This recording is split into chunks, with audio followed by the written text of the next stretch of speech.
भारत के पूर्वी हिस्से में झारखंड और बिहार की सीमा के करीब एक ऐसा स्टेशन था जिसे समय ने भुला दिया था। नरकपुर जंक्शन। पुराने नक्शों में उसका नाम अब भी दर्ज था, पर वहां कोई ट्रेन नहीं रुकती थी। स्टेशन की इमारत जर्जर हो चुकी थी, दीवारों पर काई जमी थी, छत से पानी टपकता था और बेंचों पर सिर्फ धूल और चुप्पियां थीं। पास के गांवों में लोग उस स्टेशन का नाम तक लेने से डरते थे। कहा जाता था कि वहां हर साल दिसंबर की अमावस्या को रात 1:13 बजे एक ट्रेन आती है। एक ऐसी ट्रेन जिसका कोई ड्राइवर नहीं, कोई डेस्टिनेशन नहीं और कोई आवाज़ नहीं। वह आती है, रुकती है और फिर चली जाती है, पर जो उसमें चढ़ता है वह कभी लौट कर नहीं आता। दिल्ली में रहने वाला विक्रम मेहरा इन बातों पर यकीन नहीं करता था। वह एक ट्रैवल ब्लॉगर था। डरावनी जगहों और लोक कथाओं की कहानियां ढूंढकर अपनी यूट्यूब ऑडियंस को दिखाता था। उसे एडवेंचर पसंद था, मौत की सरहद तक जाने का जुनून। जब उसे एक पुरानी लाइब्रेरी में मिली किताब अविनाशी यात्राएं पीप के नरकपुर स्टेशन और उसकी अदृश्य ट्रेन का जिक्र मिला तो उसका दिल धड़क उठा। किताब में लिखा था, 1:13 पर आने वाली ट्रेन में वक्त ठहर जाता है। उसमें सवार यात्री भूत नहीं होते, बल्कि वो होते हैं जिनकी मौत को दुनिया ने भुला दिया है। विक्रम ने इसे अफवाह माना, मगर मन के किसी कोने में खिंचाव महसूस किया। वह बिना समय गंवाए कैमरा, ट्राइपॉड और स्लीपिंग बैग लेकर उस स्टेशन की ओर निकल पड़ा। सर्दियों की रात थी। रास्ते में गाड़ियों की आवाज़ें धीमी होती जा रही थीं। जैसे ही वह नरकपुर के पास पहुंचा, मोबाइल नेटवर्क बंद हो गया। रास्ता ऊबड़ खाबड़ था और चारों ओर सिर्फ धुंध और अजीब सी खामोशी। उस खामोशी में कभी कभी झाड़ियों में कुछ सरकने की आवाज़ आती, जैसे कोई उसके साथ साथ चल रहा हो। रात के 12:50 बजे वह स्टेशन पर पहुंचा। प्लेटफॉर्म वीरान था। खंभों पर लटके बल्ब झपक रहे थे और हर चीज मानो समय के बहुत पीछे छूट चुकी थी। स्टेशन के एक कोने में बैठा था एक बूढ़ा आदमी, कमजोर सा शरीर, पथराई आंखें और हाथ में जंग खाई लालटेन। वो घनश्याम था, स्टेशन मास्टर, जो अब एकमात्र जीवित व्यक्ति था जो उस ट्रेन को हर साल आता देखता था। विक्रम उसके पास गया और मुस्कुराकर बोला, सुना है यहाँ एक ट्रेन आती है जो लोगों को खा जाती है। बूढ़े ने नजरें उठाईं, फिर बहुत धीमे और भारी आवाज में बोला, अगर आज तू चढ़ गया तो फिर कभी मत कहना कि बताया नहीं था। इस ट्रेन की मंजिल नहीं होती, ये उन आत्माओं की सवारी है जिनकी मौत को दुनिया ने भुला दिया। विक्रम ने उसकी बात को मजाक समझा, पर उसकी आवाज में जो कंपन था वह दिल को छू गया। उसने ट्राइपॉड सेट किया, कैमरा ऑन किया और प्लेटफॉर्म पर खड़ा होकर रिकॉर्डिंग शुरू की। तभी अचानक घड़ी ने 1:13 बजाया। अगले ही पल सन्नाटा टूट गया। दूर से सीटी की आवाज आई, जो किसी मशीन की नहीं, किसी दुख भरे जीव की चीख जैसी थी। कोहरे को चीरती हुई एक ट्रेन सामने आकर रुकी। वो ट्रेन किसी जमाने की बुरी तरह जली हुई याद जैसी थी। लकड़ी की टूटी बोगियां, लोहे की सीढ़ियां जिन पर खून के धब्बे थे और इंजन से उठता स्याह धुआं जिसमें मानो चीखें बसी हों। दरवाजे बिना किसी इंसानी स्पर्श के खुले। विक्रम अंदर गया, कैमरा साथ लिए। जैसे ही वो बोगी में दाखिल हुआ, तापमान अचानक गिर गया। शरीर कांपने लगा, सांसें बर्फ की तरह भारी हो गईं। बोगी में लोग बैठे थे, लेकिन वो लोग थे या कुछ और, ये समझ पाना मुश्किल था। उनकी आंखें सफेद, त्वचा राख जैसी और चेहरों पर दर्द ऐसा जैसे उनकी मृत्यु अधूरी रह गई हो। एक बूढ़ी महिला, शांति देवी, गूंगेपन में अपनी गोद में एक चली हुई गुड़िया को झुला रही थी। उसके होठों से खून रिस रहा था और वो बड़बड़ा रही थी, राजू भूखा है, कोई उसे दूध दो। उसके बगल में बैठा था एक अधूरा आदमी, कर्नल सुरेश, जो वर्दी में था लेकिन न उसकी कमर से नीचे कुछ नहीं था। वो घूरे जा रहा था विक्रम को, जैसे उसके अंदर जिंदगी को सूंघ रहा हो। एक कोने में नीलम और विनीत थे, नवविवाहित जोड़ा। शादी के कपड़े अब राख और खून से सने हुए थे। दोनों हाथ थामे बैठे थे, पर उनकी आंखें विक्रम से कह रही थीं, तुम जिंदा हो और हम नहीं। लेकिन अब ज्यादा फर्क नहीं रहा। एक सीट पर एक 8 साल का बच्चा बैठा था, अमन। वो बार बार खिड़की से बाहर देखता, फिर विक्रम की ओर मुड़कर कहता, माँ कब आएगी भैया? उसने कहा था वो मुझे लेने आएगी। उसकी आवाज में इतनी मासूमियत थी कि विक्रम का दिल भर आया। विक्रम आगे बढ़ा, उसकी सांसें तेज हो गईं। तभी ट्रेन एक झटका खाकर चलने लगी। वो भागकर बाहर निकलना चाहता था, पर दरवाजे अब लोहे की दीवार बन चुके थे। चारों ओर सिर्फ कोहरा, राख और जलती चिताओं की बदबू थी। तभी कर्नल की भारी आवाज गूंजी, तू भूल गया है, पर हम नहीं। तू भी इस ट्रेन में था, तू भी मरा था। और तभी उसकी आंखों के सामने छवियां घूमने लगी। एक भयानक हादसा, ट्रेन की आग, लोगों की चीखें, एक झटका और फिर अंधेरा। उसे याद आया, वो 3 साल पहले इसी ट्रेन में यात्रा कर रहा था जब नरकपुर एक्सप्रेस पटरी से उतर गई थी और आग लग गई थी। सैकड़ों लोग जलकर मर गए थे और उनका कोई शव नहीं मिला था। विक्रम उनमें से एक था। वह जीवित नहीं था, उसका शरीर कभी नहीं मिला और आत्मा यहां रह गई थी। विक्रम चीखने लगा, मैं मरा नहीं हूं, मैं जिंदा हूं। लेकिन ट्रेन की खिड़कियों में अब उसका प्रतिबिंब नहीं था। वहां वो जलता हुआ चेहरा दिख रहा था जो दुर्घटना में खाक हो गया था। ट्रेन सुरंग में प्रवेश कर चुकी थी और सभी यात्री धीरे धीरे विक्रम की ओर बढ़ रहे थे। उनके होंठ हिल रहे थे। सब एक साथ कह रहे थे, अब तू हमारा है। 1 साल बीत गया। एक और युवक, रोहित, जो विक्रम का यूट्यूब फैन था, नरकपुर स्टेशन पहुंचा। वो विक्रम की गुमशुदगी की असली वजह जानना चाहता था। स्टेशन वैसे ही खामोश था। प्लेटफॉर्म पर वही बूढ़ा स्टेशन मास्टर बैठा था। रोहित ने पूछा, विक्रम मेहरा, वो यहां आया था ना? बूढ़े ने लालटेन उठाई, गहरी सांस ली और धीरे से बोला, हाँ, वो अब यहीं है, हमेशा के लिए। और तभी दूर से वही सीटी आई। 1 से 13 बज चुके थे। ट्रेन फिर से कोहरे में से निकली। दरवाजे खुले। पहली बोगी की खिड़की में एक चेहरा दिखा, विक्रम।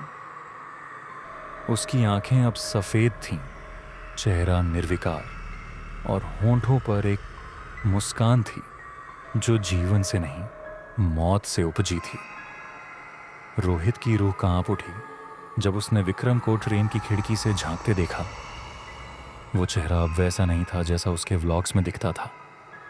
जिंदा दिल, मुस्कुराता, उत्साही। अब वो चेहरा राख की परतों में लिपटा था। आंखें बिल्कुल सफेद, मानो उनमें कोई जीवन नहीं बचा हो, और होंठों पर वो अजीब मुस्कान जो किसी और दुनिया की थी। ट्रेन कुछ ही क्षणों में फिर कोहरे में गायब हो गई और रोहित वहीं प्लेटफॉर्म पर स्तब्ध खड़ा रह गया, जैसे उसकी आत्मा भी कुछ छीन ली गई हो। वो उसी टूटी हुई बेंच पर बैठ गया जहां विक्रम ने अपनी आखिरी वीडियो रिकॉर्ड की थी। मोबाइल नेटवर्क अब भी नहीं था और चारों ओर पसरा सन्नाटा उसके भीतर तक उतर गया। रात भर वो वहीं बैठा रहा, बूढ़े स्टेशन मास्टर घनश्याम की चुप नजरों के बीच। सुबह होते होते कोहरा थोड़ा छंटा लेकिन स्टेशन वैसा ही था, जैसे वहां कुछ हुआ ही नहीं। रोहित उस पुरानी किताब को याद करने लगा जो विक्रम को मिली थी, अविनाशी यात्राएं। वो किताब अब लापता थी, शायद विक्रम के साथ ही खो गई थी। लेकिन उस रात जो उसने देखा था वो कल्पना नहीं हो सकती थी। रोहित तय कर चुका था, उसे सच्चाई जाननी थी, चाहे वो कितनी भी खौफनाक क्यों ना हो। वह गांव के पुराने पुजारी से मिला, एक बूढ़ा आदमी जो आधे पागल हो चुका था, पर उसकी आंखों में एक ऐसा डर था जिसे कोई अभिनय नहीं कर सकता। जब रोहित ने उससे नरकपुर स्टेशन का नाम लिया, पुजारी कांप उठा।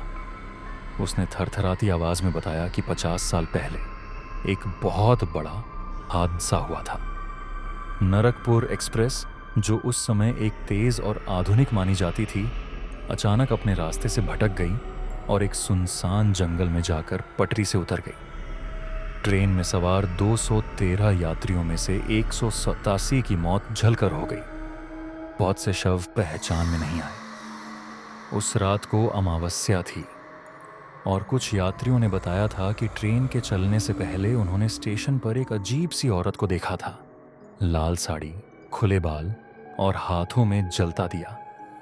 वो हर मुसाफिर को देखकर मुस्कुराती थी, फिर धीरे धीरे गायब हो जाती थी। कुछ ने कहा वो अग्निवासी थी, एक आत्मा जो चिताओं में भटकती है और लोगों को अपने साथ जला लेने का शौक रखती है। उस हादसे के बाद सरकार ने स्टेशन को बंद कर दिया, लेकिन ट्रेन की आत्मा कभी नहीं मरी। रोहित ने ये सब कैमरे में कैद करके शहर तो लौट आया, लेकिन उसकी आत्मा वहीं नरकपुर की पटरी पर कहीं छूट गई थी। रातें अब उसके लिए रातें नहीं रहीं। हर रात उसकी आंखें बंद होते ही वही धुंध भरी ट्रेन सामने आ खड़ी होती, दरवाजे खुले हुए, भीतर झांकती सैकड़ों सूनी आंखें।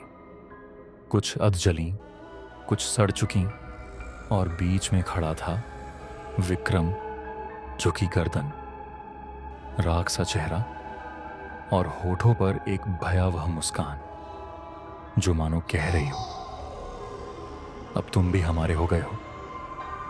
नींद में चलने की आदत ने विकराल रूप ले लिया।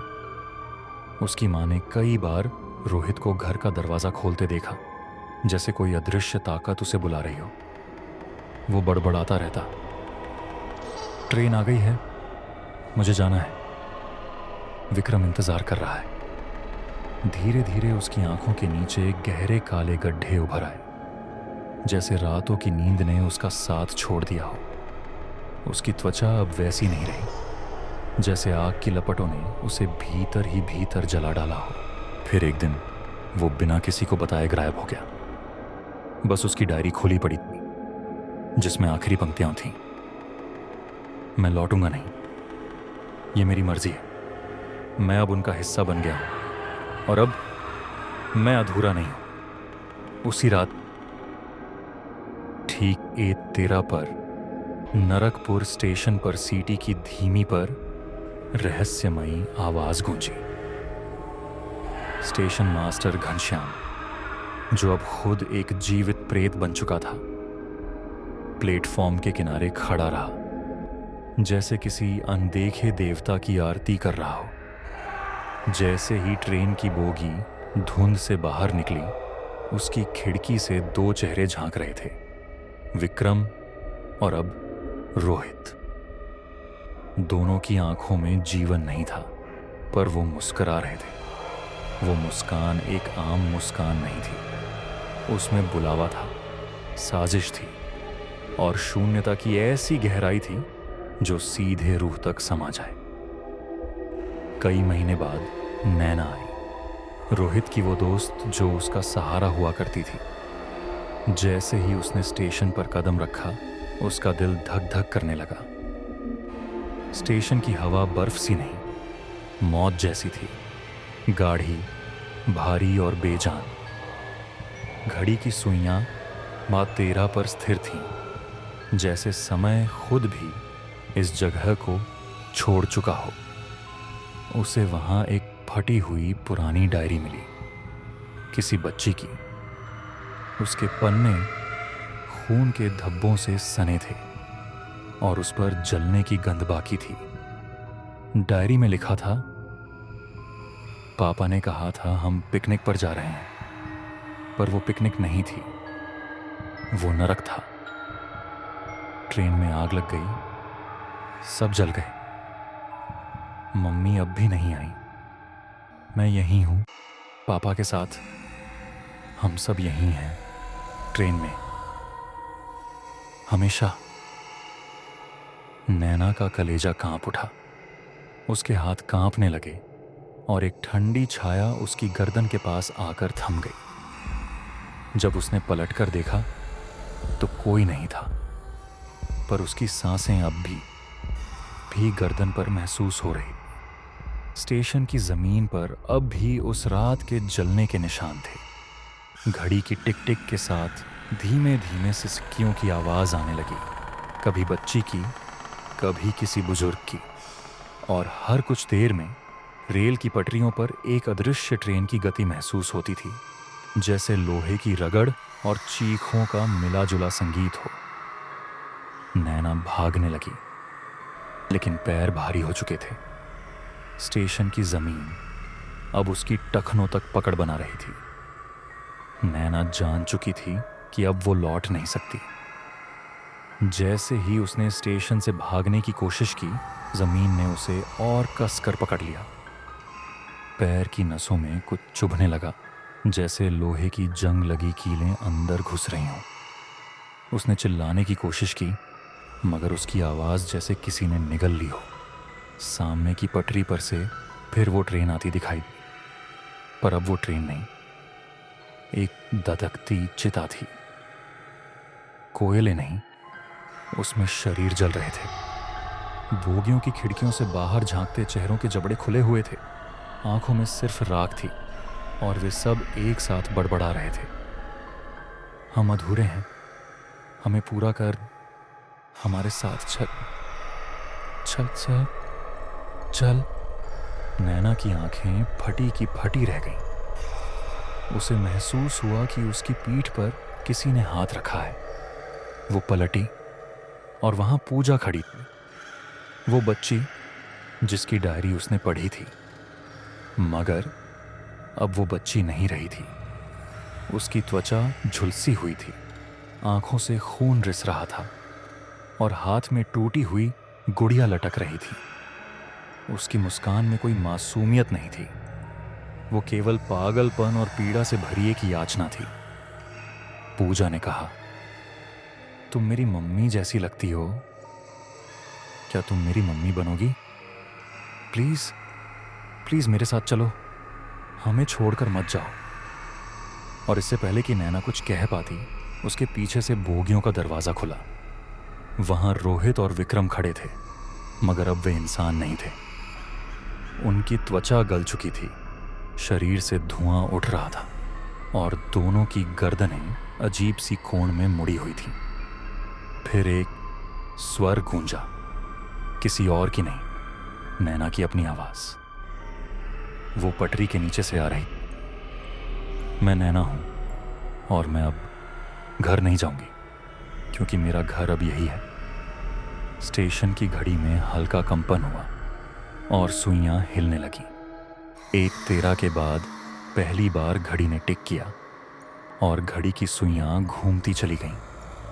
1:14, 1:15 और फिर खून टपकने लगा घड़ी की सुइयों से। एक औरत की चीत्कार हवा में गूंजी। नैना के शरीर को अब किसी अदृश्य ताकत ने हवा में उठा लिया था। उसकी आंखों में केवल डर नहीं था, अब वहां एक ऐसा डर था जो आंसू बनकर निकल ही नहीं सकता। वो धीरे धीरे ट्रेन की तरफ खींची जाने लगी और विक्रम ने फुसफुसाते हुए कहा, अब तू भी हमारी तरह हो गई है, अधूरी, मगर यहां अब तू पूरी हो जाएगी। आखिरी क्षणों में नैना ने जोर से चिल्लाया, भगवान बचाओ मुझे, पर तब तक वो उस ट्रेन की एक और बोगी में कैद हो चुकी थी। और उस रात नरकपुर स्टेशन की मिट्टी में एक और आवाज जुड़ गई। अब जब भी वहां रात को हवा चलती है तो सैकड़ों गले एक साथ सिसकते हैं। उस आवाज में एक अजीब तर्ज होती है। न तो वो पूरी तरह इंसानी होती है, न ही पूरी तरह प्रेतात्मा की। वो आवाज एक चेतावनी है, एक विलाप है, एक बुलावा है। अगर कोई प्यासा राही या कोई बेखबर यात्री गलती से उस स्टेशन पर उतर जाए तो उसे लगेगा जैसे कोई उसका नाम पुकार रहा है। वो आवाज जानती होगी कि तुम कौन हो, कहाँ से आए हो, किससे भाग रहे हो। और अगर तुमने उस आवाज का जवाब दे दिया तो समझ लेना अगली गाड़ी सिर्फ तुम्हारे लिए आएगी। वो ट्रेन न समय की गुलाम है न मृत्यु की। वो आती है सिर्फ उन्हीं के लिए जो अंदर से मर चुके हैं। और एक बार तुम चढ़ गए तो दुनिया को कभी नहीं पता चलेगा कि तुम कहां गुम हो गए। लोग कहेंगे गुमशुदा हो, लेकिन तुम गुम नहीं हुए होते, तुम बस समाप्त हो चुके होते हो। क्योंकि नरकपुर स्टेशन अब एक ठिकाना नहीं, वो एक जीवित नरक है जहां आत्माएं ट्रेन के पहियों से बंधी हैं और हर चक्कर के साथ एक नई आत्मा जुड़ती है। अगर अगली बार आपको कोई पुरानी ट्रेन दिखे जो बिना ड्राइवर के चली आ रही हो तो मत देखिए, मत रुकिए, मत जवाब दीजिए उस आवाज को।